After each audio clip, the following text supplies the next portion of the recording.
منين الفلوس دي كلها؟ العيله جايبه بيوتي سنتر من عرقنا يا حبيبتي، من وقفتنا وكسره ظهرنا والدوالي اللي طلعت لنا في رجلنا. احنا بقالنا 20 سنه فاتحين يا حبيبتي. انزلي بلدنا واسالي عننا وانت تعرفي، لكن ما تبقيش قاعده في بيتك وتتكلمي ورك ورك ورك على غيرك. تمام؟ انزلي دوقي اللي احنا ضايقينه وهتعرفي احنا جايبين الفلوس دي منين. انا مش ببرر والله ولا فارق معايا الناس اصلا. عموما انا عارفه انا بشتغل ايه، وعارفه انا بجيب الفلوس منين وازاي، وعارفه شغلي حلال ولا حرام، وعارفه فلوسي اللي معايا دي حلال ولا حرام. فمش مستنيه حد يقول لي لا هي فعلا فلوسك حرام. برضو انا ما سالتكيش، انا ما سالتكيش. حرام لما بروح اعمل لعروسه ميك اب؟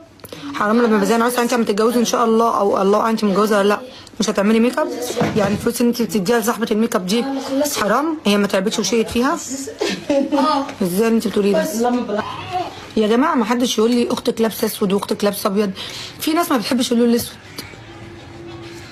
في ناس ما بتحبش يعني ما بتحبش الاسود خالص، يعني اخرها بتلبس الاسود مثلا يومين ثلاثه وما بتحبش. انا واحده من الناس قسما بالله انا ما كان عندي لبس اسود. انا عايزه اقول لكم انا خدت شحات صوت واشتريت صوت، يعني في اليوم اللي اسماعيل مات انا ما كانش عندي اصلا لبس اسود انزل بيه.